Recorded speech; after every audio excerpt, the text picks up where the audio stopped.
was a time where superheroes were everywhere.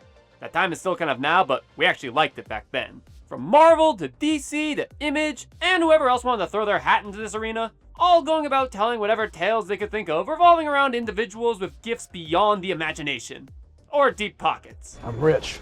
And it was during this time, we got what I would consider to be the renaissance of the superhero across media. From the early 2000s to the late 2010s, we had entered a day and age in which the technology had finally caught up to the high-flying antics that these larger-than-life characters participate in, allowing their daring feats to be depicted beyond the printed page. However, after the hype died down, we started getting more subversive stories within the superhero narrative structure.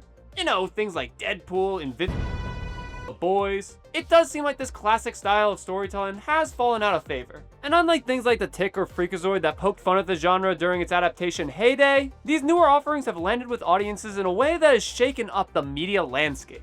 The results being that superheroes have entered this state of an identity crisis, where it feels like those who don't lampshade and subvert the very conceit of a fellow with powers defending the innocent from larger-than-life threats are kind of looked at as antiquated and rehashed. Wasn't helped that a lot of these things just kind of gave up in the writing department, choosing to instead just lean on the charisma of their actors, being content with recycling the same plot over and over again. But now, it looks like we're beginning to see a turnaround, as we just had the release of the final chapter of the video game, Dispatch, bringing this season of interactive storytelling to a close. And now, I can finally talk about it.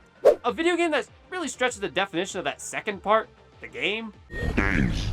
Acting like a TV series, you'd see it alongside many others. However, unlike its fellow stories set in the world of capes and tights, this narrative takes a bit of a unique approach, injecting what feels like fresh new blood into what was honestly becoming a stale state of affairs. And that's what I want to look into today. How is it that this game with no notable IP and from a brand new studio managed to pump some life back into this aging genre? What makes Dispatch so special? How did they manage to connect with people all over the world? And what can we learn from this little choose-your-own-adventure game success? So put on your company-provided headset and be ready to dial up HR, and let's discuss.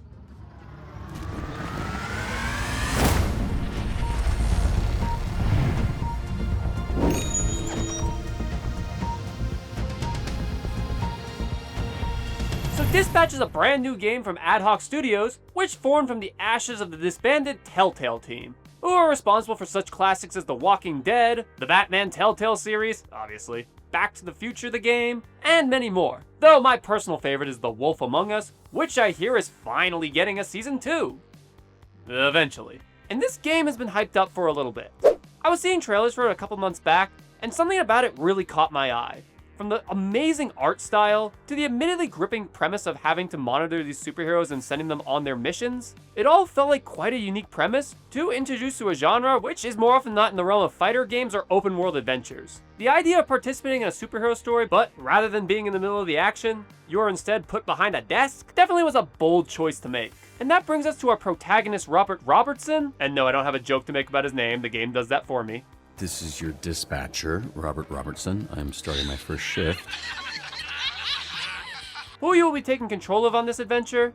A former superhero who, after the loss of his power armor, takes up this new role, providing assistance to active superheroes in sort of a phone operator position. So if you wanted, you could call him up and have him send a hero to do many things like stop a bank heist, track down some armed robbers, get a cat out of a tree, or to send a hero to like, comment, and subscribe to this channel.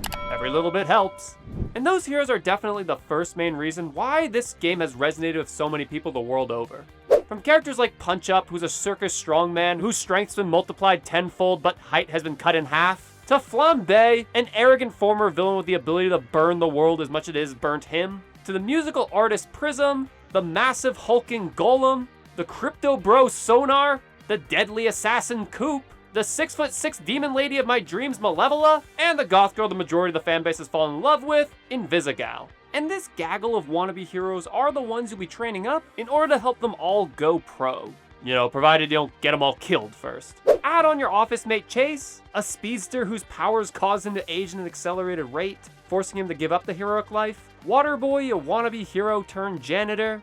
Royd, a giant tech nerd with a heart of gold, and the beautiful blonde Blazer, who's helping oversee this job transition. We can work with this.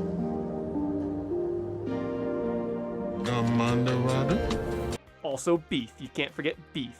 My name's Beef and I'm naked. And much like is the case with many of this team's prior work, they waste no time in getting you intrigued in these characters' histories and seeing how you and the decisions you make can affect where they take their lives. TellTale has always managed to succeed in bringing together an interesting and diverse cast with unique perspectives and clever motivations. And by putting you in the role of this former superhero, you get to help each one of these versioning heroes in completing their character arcs, allowing them to be all the better for the time you spent with them. Or worse, depending on how you play it. In addition, even your protagonist, the former Mecha Man, is given his own arc, learning how to take a step back from the action and assisting others in a support role. Another major enticing thing this project brings is the brand new world, completely divorced from any other intellectual property. Because not only is the universe fun and well fleshed out, but it's also really a breath of fresh air. So many of these superhero stories that don't take place in either the Marvel or DC universe slip in some kind of a conceit or twist that differentiate them from the big two. From Invincible, where all the superheroes are woefully unequipped for the alien invasion coming, to The Boys, where the superheroes are a bunch of hedonistic monsters, to The Incredibles, where the premise is all the superheroes have gone into retirement or died. These alternate superhero stories never seem to be content with just being a world filled with costume crusaders. In fact, the closest example I can find to a no bullshit superhero universe, beyond the comics themselves, is from the movie Sky High, which did limit itself to a single school, for story and possibly also for budgetary reasons. There's also One Punch Man, but Dispatch is even more grounded than that series. We also can't deny the fact that, unlike those other projects I mentioned, Dispatch is actually a video game, meaning that it's even more impressive how wide of an audience it managed to garner. And a great degree of that definitely comes down to the type of game this is, being mostly narrative driven with very little actual gameplay. That's not to say the elements you interact with aren't engaging. I actually quite enjoyed myself with all the little mini games, puzzle solving, and picking which hero is best to send on each given adventure. It requires you paying attention to the story, making each scene that unfolds something like a prompt for an upcoming quiz. You need to keep an eye on how these guys interact with each other, their personalities, abilities, strengths, weaknesses, and use that to determine what kind of problem they are best equipped to solve, creating what one would hope would be a well-balanced team. But none of these gameplay elements are all that difficult to learn how to pick up and interact with, and they're more in service of the story rather than just being purely engaging in their own right.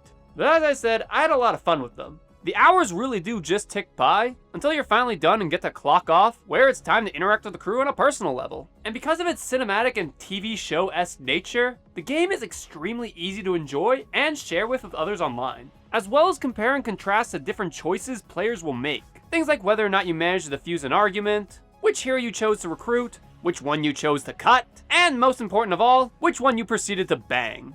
And yes, I know the internet collectively chose Invisigal on that front, but I'm still holding out hope that they make the Demon from Down Under an option in Season 2.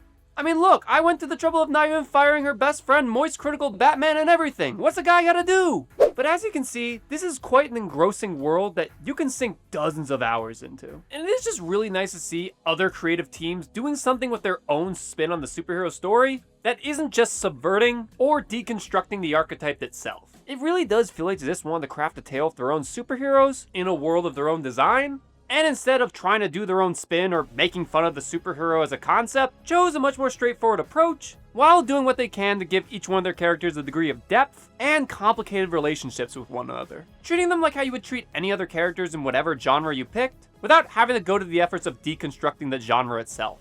How does it feel to be deconstructed? The characters are gripping and engaging not because they subvert your expectations of what a hero can be, but rather just because they're well written and fun to learn more about. They neither perfectly fit into that generic superhero mold, clean cut, well-mannered and constantly in control of the situation, but they're also not that scumbag anti-hero or villain in disguise that non-Marvel and DC properties often go with. Even their Superman stand-in in this universe, Phenomenal Man, also manages to avoid this trapping by himself, not necessarily falling into that Superman but he's evil trope that I've spoken at length about, but instead treating it more like Superman but he's complicated and might have depression. Unfortunately, what I've learned is that I hate me. But that's not to say that the premise of Dispatch itself isn't unique. Because again, putting you in the role of not just a regular guy, but a former superhero, creates this sort of inverted power fantasy that is the opposite of what these stories typically explore. And it creates this level of dependency where you have to rely on these superheroes in training, and because they're so well written and characterized, you don't mind that a huge chunk of the runtime is just the crew vibing out. It's those office space interactions and group get-togethers that are the meat and potatoes of this adventure. And that's really something I find most intriguing about this game, is that it redefines how one need approach the superhero genre. Because listen, while I enjoyed projects like Superman and Peacemaker that came out this year, I can't deny that their stories were very been there, done that. Not to discount them, I obviously enjoy the hell out of both these projects. That merely comes down to how well they execute this admittedly formulaic narrative. Thunderbolts is the only thing I think came close to really being more transformative with the genre, treating it with more of a psychological approach, but Dispatch I think outdoes anything I've mentioned yet, and doing so with no degree of comic book insecurity in sight. And it's extra intriguing because it wasn't even based off of any source material. Going full force into the conventions and iconography that such a setting invokes, but never feeling like it falls prey to all the story cliches found within similar tales. And yes, this isn't the first time we've seen a group of heroes reform themselves and become a bunch of heroes in their own right, but by turning it into something of an office drama, along with a redemption arc for a battle-weary hero, with a splash of romance and a few love triangles thrown in for good measure, transforms what you would normally consider a superhero story, and allowing it to really feel like that breath of fresh air I mentioned, and demonstrates the versatility that the superhero offers. And while there are some who've tried to tell a superhero story crossed with a different genre, looking at you, New Mutants, there isn't a large number that ended up working out, which is why you don't see a lot of people doing much more than the straightforward superhero approach or subverting the genre altogether. But where those previous attempts have failed, Dispatch manages to succeed with flying colors. And it's not all perfect. I do have a few gripes I would like to see addressed in follow-up seasons, like the fact that even though this is a choose-your-own-adventure story, it does feel rather limited in how these options play out. I did a few lookbacks while I was collecting footage, and found that no matter what answer you gave in certain situations, it would always lead to the same thing, making it feel rather superfluous and unnecessary. There are also a few moments where I felt like you should have had more interaction. The main one that comes to mind is this one scene where Gollum is outside of a bar, and then Robert offers him a drink. I would have liked the option to have acknowledged Gollum, or have ignored him outright, and then let the consequences play out from there. But I understand that this team has a limited amount of resources, and they can only take the story in so many directions. But a few more small but impactful decisions would have made a huge difference.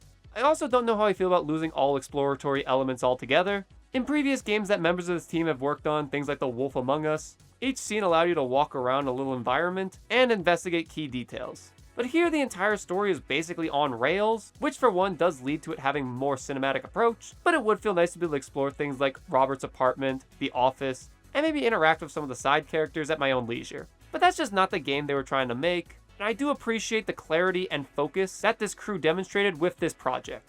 And you can't deny that it has been working out for the team so far, and has been rewarded handsomely for its success. With praise and accolades from all across the internet, people have been loving this little game about a guy with a broken supersuit being forced to work a 9-to-5 while it gets repaired.